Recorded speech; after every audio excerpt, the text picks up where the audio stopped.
পর্দার ভেতরে আমার সম্মানিত সরল মা বোনেরা, সকলেরই প্রতি আন্তরিক মোবারকবাদ, অভিনন্দন, সালাম। আসসালামু আলাইকুম ওয়া রাহমাতুল্লাহি ওয়া বারাকাতুহু। আল্লাহ তাআলার দরবারে শুকর, যিনি পবিত্র শুক্রবার জুমার নামাজে আপনাকে আমাকে কবুল করেছেন, আসার এবং বসার, আলোচনা করার এবং শোনার তৌফিক দান করেছেন। তাবারক ওয়া তাআলা জাল্লা শানুহুর দরবারে কালেমাতুশ শুকর উচ্চ আওয়াজে একবার বলি আলহামদুলিল্লাহ। আলহামদুলিল্লাহ বললে আল্লাহ খুশি হয় না বেজার হয়? সওয়াব হয় না গুনাহ হয়? তাহলে আমরা অনেকেই জবান বন্ধ করে বসে থাকি। এই জবানের মালিককে, জবান নেওয়ার মালিককে। জবান যদি বন্ধ হয়ে যায়, সেই জবানে কথা বলা যাবে? যে আল্লাহ আপনাকে আমাকে জবান দিয়েছে, কথা বলার তৌফিক দান করেছে, সেই মহান রব্বুল আলামিনের দরবারে উচ্চ আওয়াজে প্রশংসাতে আবারও বলি আলহামদুলিল্লাহ। এর সাথে সাথে অসংখ্য অগণিত দুরূদ ও সালাম সরকারে কায়নাত রাসূল করিম সাল্লাল্লাহু তাআলা আলাইহি ওয়া আলিহি ওয়াসাল্লাম রওজা মুবারকে সোনার মদিনায় আল্লাহ তাআলা যেন আমাদের সকলের নাম ধরে ধরে আমাদের দুরূদ ও সালাম কবুল করেন, সকলে বলি আমিন। আমি গত জুমায় আলোচনা করেছিলাম তাবুতে সাকিনা। তাবুতে সাকিনা সম্পর্কে কোরআনুল কারিমে আল্লাহ তাআলা আয়াত নাযিল করেছেন, জোরে কোন সুবহানাল্লাহ। আউযু বিল্লাহি মিনাশ শাইতানির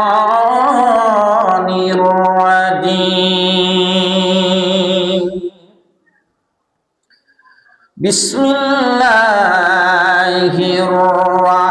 রাহমানির রাহিম।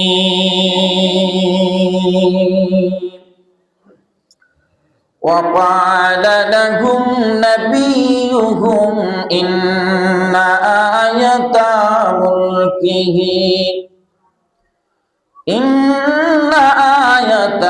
ملكه أن يأتيكم التابوت في سكينة من ربكم فيه سكينة من ربكم وبقية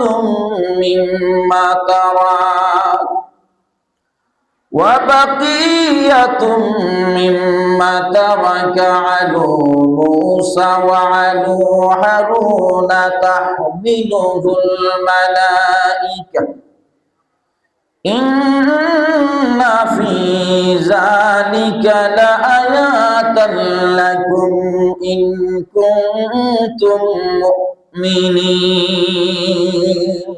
সকলে একবার বলি আল্লাহু আকবার। সূরাতুল বাকারা আয়াত নম্বর হচ্ছে 248 নম্বর আয়াত। এই আয়াত আল্লাহ তাআলা বলেন, এই তাবুতে সাকিনা সম্পর্কে আল্লাহ তাআলা কুরআনুল কারীমের মধ্যে সূরা বাকারার মধ্যে তাফসীর করেছেন।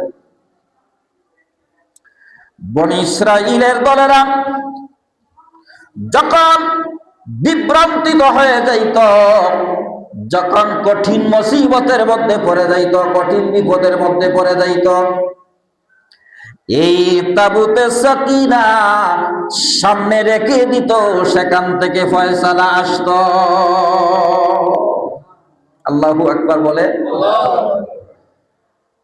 তাবুতে সাকিনা মানে একটা বাক্স। এই বাক্সটা হযরতে আদম আলাইহিস সালাতু ওয়াস সালাম বানিয়েছিলেন। আল্লাহর পক্ষ থেকে ওনার কাছে আসছিল এই তাবুতে সাকিনা। হযরত আদম আলাইহিস সালাতু ওয়াস সালামের কাছে যখন তাবুতে সাকিনা এই বাক্সটা ছিল, সিন্দুকটা ছিল, তখন তিনি এই সিন্দুকটা ব্যবহার করতেন তিনার থেকে তিনার আওলাদের মাধ্যমে, নবী আলাইহিস সালামের মাধ্যমে বনী ইসরাঈলের নবী হযরতে মুসা আলাইহিস সালামের কাছে আসছে। জোরে কন্যা সুবহানাল্লাহ। ধারাবাহিকভাবে একের পর এক আদম আলাইহিস সালাম থেকে যত নবী, তিনার যত আওলাদ আসছে, তিনাদের মাধ্যমে হযরতে মুসা আলাইহিস সালামের কাছে আসছে। এটার বয়স কত? পৃথিবীর সৃষ্টি লগ্ন থেকে এই সিন্ধু, এই তাবুতে সাকিনা, এই তাবুতে সাকিনা যখন বনি ইসরাইলের দলেরা যখন কঠিন বিপদের মধ্যে পড়ে যাইত, মুসিবতের মধ্যে পড়ে যাইত, কঠিন বিপদের মধ্যে পড়ে যাইত, ফয়সালার জন্য তাবুতে সাকিনাকে সামনে রেখে দিত। ফিহি সাকিনাতুম মির রাব্বিকুম ওয়া বাকিয়াতুম মিম্মা তারাকা আলু মুসা ওয়া আলু হারুন। এই তাবুতে সাকিনা সামনে রাখার পরে বিপদের যত কঠিন মুসিবত আসতো, সমস্ত কঠিন মুসিবত, সমস্ত বিপদ থেকে এই তাবুতে সাকিনার উসিলায় তারা রেহাই পেয়ে যেত। তাবুতে সাকিনার মাধ্যমে তারা মুক্তি পেয়ে যেত।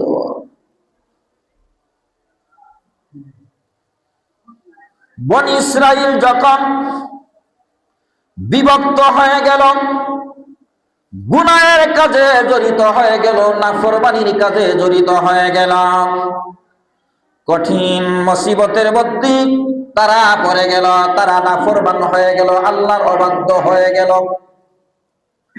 তখন আরেকটা দল ছিল বাতিল, ওই দলের সাথে আক্রমণ যখন হলো, বনি ইসরাইলের দলেরা এই সিন্দুকটি তাদের কাছ থেকে হারিয়ে গেল।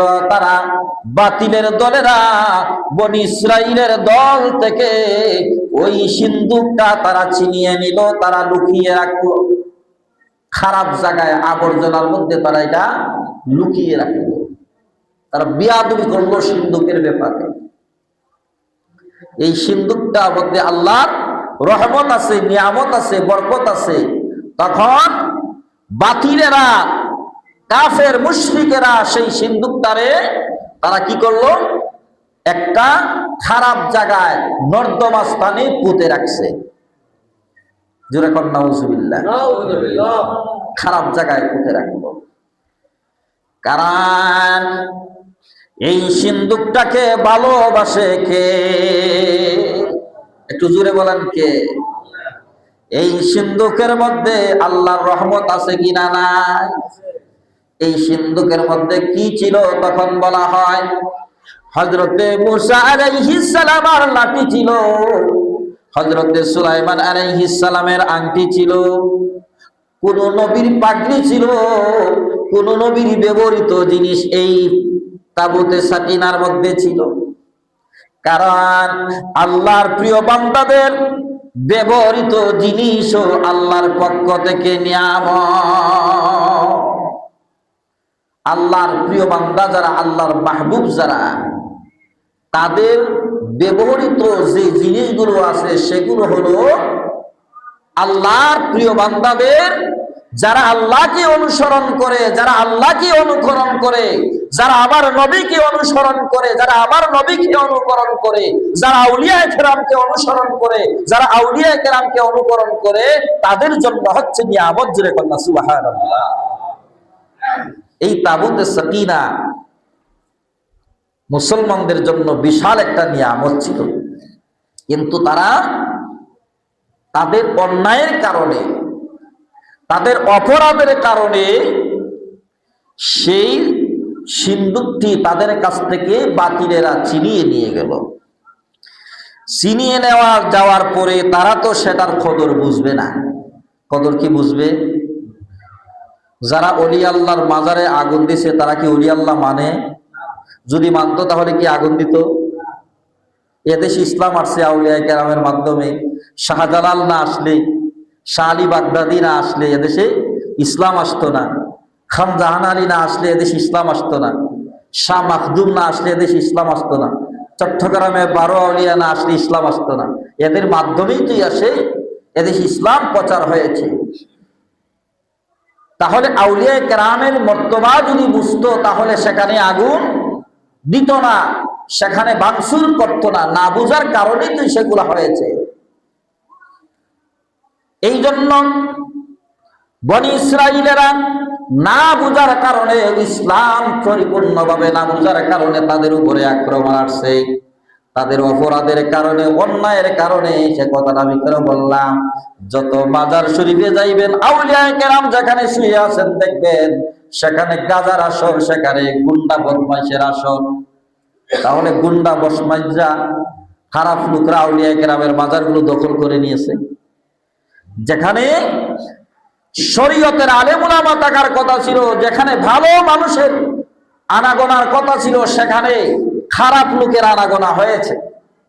এই জন্য আল্লাহর গজব সেখানে আসছে। সেই জন্য আল্লাহর গজব আসছে, এই জন্য এই পরিণাম হয়েছে। বনি ইসরাইলের যেই পরিণাম হয়েছিল, তখন বনি ইসরাইলেরা আল্লাহর কাছে ক্ষমা চাইলো, আল্লাহর কাছে মাপ চাইতেছে, আল্লাহর কাছে প্রার্থনা করতেছে, আল্লাহ তুমি আমাদের ওই তাবুতে সাকিনা আমাদের কাছে পৌঁছিয়ে দাও, এই নিয়ামত তুমি আমাদের কাছে ফিরিয়ে দাও। হযরত শামুয়েল আলাইহিস সালাম আল্লাহর প্রিয় নবী ছিলেন।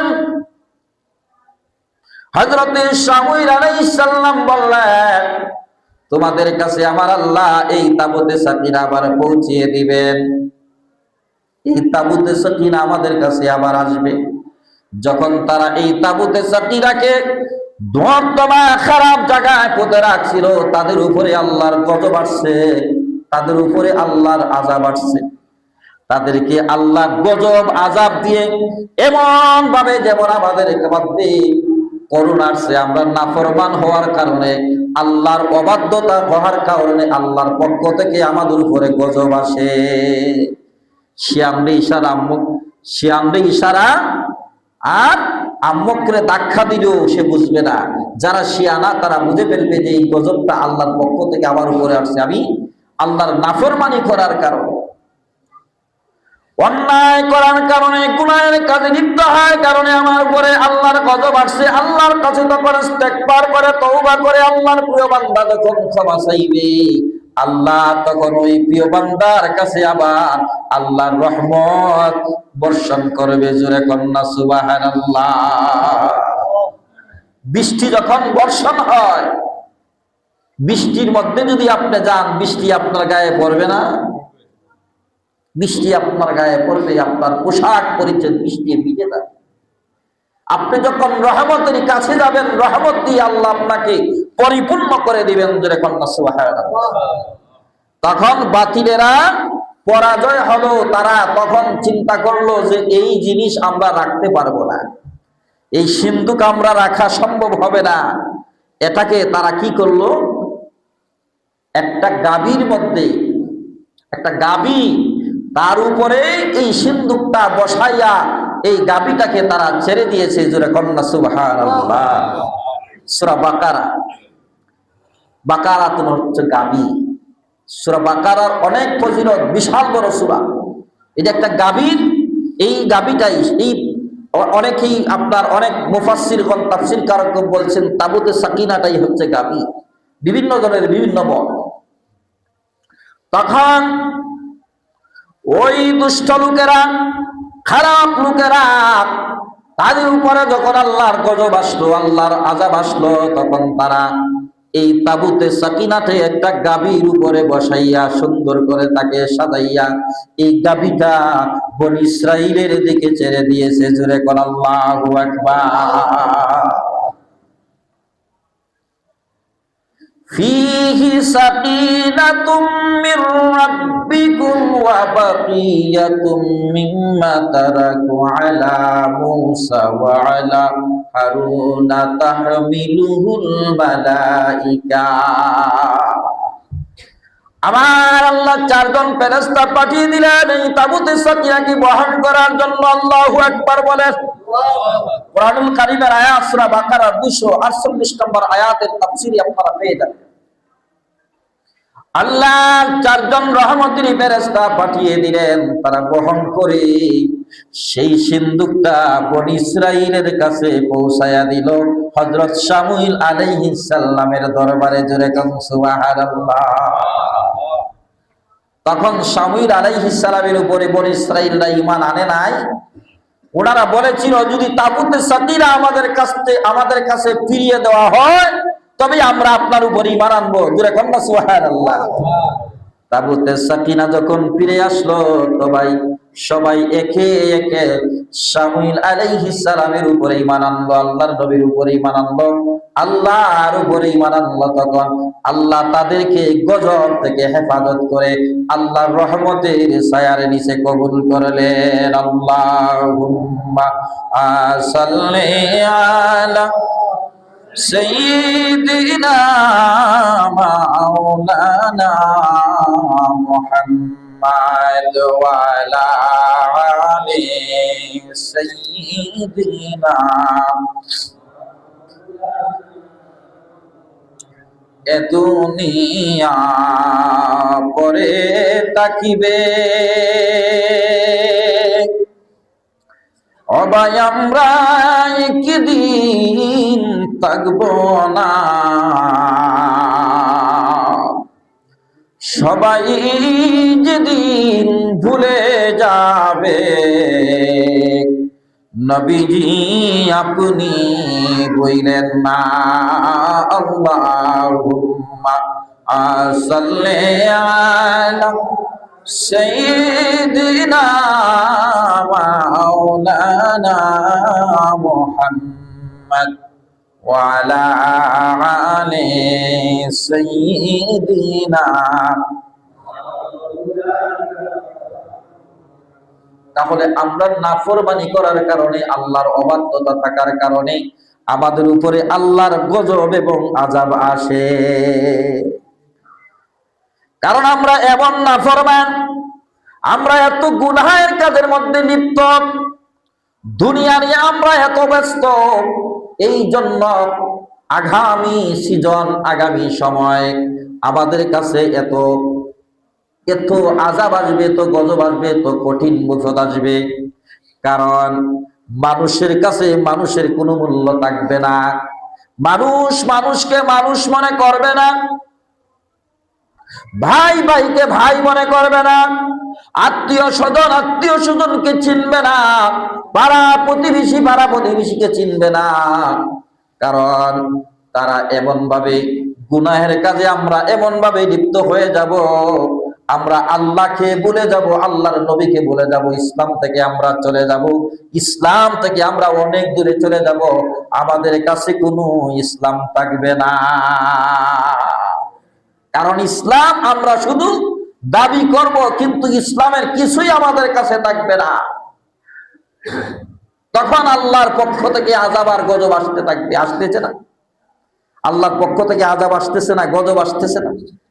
দেখেন, মানুষ মানুষকে হত্যা করতেছে, ভাই ভাইকে হত্যা করতেছে, বাবা সন্তানকে হত্যা করে ফেলতেছে, সন্তান বাবাকে হত্যা করে ফেলতেছে, মা সন্তানকে হত্যা করে ফেলতেছে। কারণ সবচাইতে পৃথিবীর মধ্যে মায়ের মতো আপন আর কেউ নাই। মায়ের চাইতে আপন আছে নাকি কে? কিন্তু দেখবেন অনেক মা সন্তানকে কুপিয়ে হত্যা করে, অনেক মা সন্তানকে মেরে ফেলে। কারণ এইটা আইয়ামে জাহিলিয়াতের যুগের চাইতে খারাপ যুগ আমাদের কাছে আসছে। কারণ আন্তরিক কথা বলতে কিছু নাই, মায়া বলতে কিছু নাই, মহাব্বত বলতে কিছু নাই। মানুষ দুনিয়ার জন্য পাগল হয়ে যাবে, আখিরাতকে ভুলে যাবে, আল্লাহকে ভুলে যাবে, নবীকে ভুলে যাবে, ইসলাম থেকে অনেক দূরে চলে যাবে। এই সময়টা হচ্ছে এখন। এই জন্য আল্লাহর দরবারে বেশি বেশি করে ইস্তেগফার করেন, আল্লাহর দরবারে তওবা করেন, আল্লাহর কাছে ক্ষমা চান, মাফ চান। আল্লাহ জীবনের সমস্ত গুনার জন্য মাফ চাইবেন। সকাল বেলায় আমরা যারা ফজরের নামাজ পড়েছি, আমরা যারা সকাল বেলায় ফজরের নামাজ পড়েছি, আমরা আল্লাহর দরবারে মোনাজাত করেছি, প্রার্থনা করেছি। অনেকেই ফজরের নামাজ পড়ে আমরা বাড়িতে দৌড়াই চলে যাই, সময় নাই, বসার সময় নাই, মোনাজাতে অংশগ্রহণ করার সময় নাই, ইস্তেগফার করার সময় নাই, আয়াতুল কুরসি তেলাওয়াত করার সময় নাই। নামাজের সালাম ফিরিয়ে বলবেন আশহাদু আল্লা ইলাহা ইল্লাল্লাহু ওয়াহদাহু লা শারীকা লাহু وأشهد أن محمدا عبده ورسوله لا إله إلا الله وحده لا شريك له له الملك وله الحمد وهو على كل شيء قدير سبحان الله بحمده سبحان الله العظيم وبحمده أستغفر الله الذي لا إله إلا هو الحي القيوم وتوب إليه لا حول ولا قوة إلا بالله سبحان الله العظيم وبحمده لا حول ولا قوة إلا بالله سبحان الله العظيم وبحمده لا حول ولا قوة إلا بالله سبحان الله العظيم وبحمده لا حول ولا قوة إلا بالله بسم الله العظيم وبحمده لا حول ولا قوة إلا بالله وبسم الله العظيم وبحمده لا حول ولا قوة إلا بالله بسم الله العظيم وبحمده لا حول ولا قوة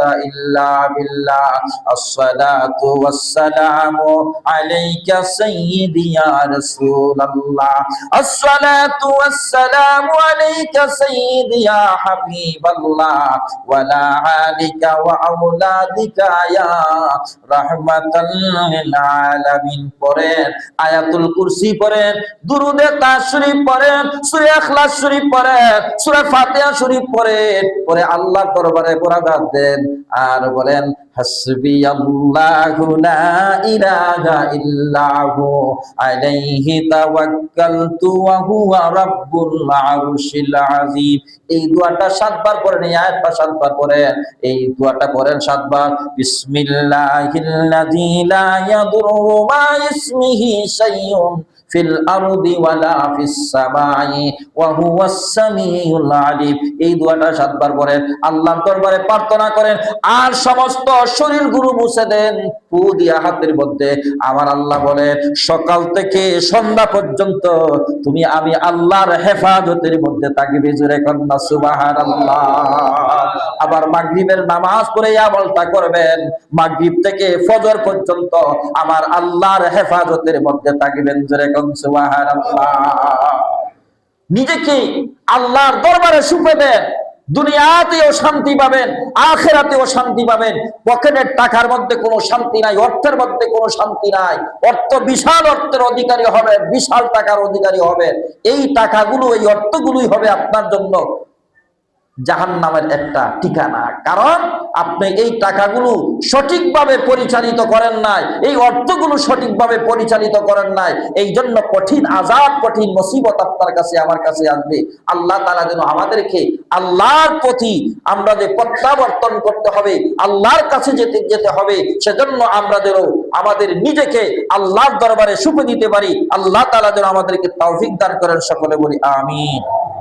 বালাগাল্লাহুলা বিকামালিহি কাশাফাত দুজা বিজামালিহি হাসিনাতু জামিউ খিসালিহি সাল্লু আলাইহি ওয়া আলিহি আল্লাহুম্মা আমিন। রব্বানা যালামনা أنفسنا وإن لم تغفر لنا وترحمنا لنكونن من الخاسرين رب العالمين। আমরা যা কিছু আলোচনা করেছি এবং শুনেছি আমল করার তৌফিক দান করে দাও। তোমার রহমতের ছায়ার নিচে তুমি আমাদেরকে কবুল করে নাও আল্লাহ ইয়া আরহামার রাহিমিন। বিশেষ করে মালিক এই সরকার বাড়ি জামে মসজিদের সমস্ত মুসল্লিয়ানে কেরামদেরকে তুমি হেফাজত করে রাখো আল্লাহ। আমরা সবাই তোমার দরবারে সফরদ হয়ে গেলাম, তুমি আমাদের সফরদকারী হয়ে দাও আল্লাহ। আল্লাহ যারা কবরের জিন্দেগির চলে গেলেন সকলের কবরগুলোকে জান্নাতের বাগান বানায়া দাও আল্লাহ। বিশেষ করে এই সরকার বাড়ি জামে মসজিদের দিকে জায়গা দিলেন কোথাও আল্লাহ। অনেক টাকাওয়ালা মানুষ আছে আল্লাহ, কেউ দিতে পারে নাই, তোমার বান্দা দিয়েছে। আল্লাহ তোমার বান্দা মরহুম নায়েব আলী সরকারের কবরে তুমি জান্নাতের বাগান বানায়া দাও। আল্লাহ এই মসজিদের সাথে যারা মসজিদ লগ্ন থেকে সহযোগিতা করেছেন, অর্থ টাকা পয়সা দিয়ে সহযোগিতা করেছেন, জবান দিয়ে সহযোগিতা করেছেন, সবাইকে তুমি কবুল করে নাও আল্লাহ, সবাইকে তুমি মাফ করে দাও আল্লাহ। যারা কবরের জিন্দেগিতে চলে গেছেন সকলের কবরগুলোকে তুমি জান্নাতের বাগান বানায়া দাও। ربنا تقبل منا بحق لا إله إلا الله محمد رسول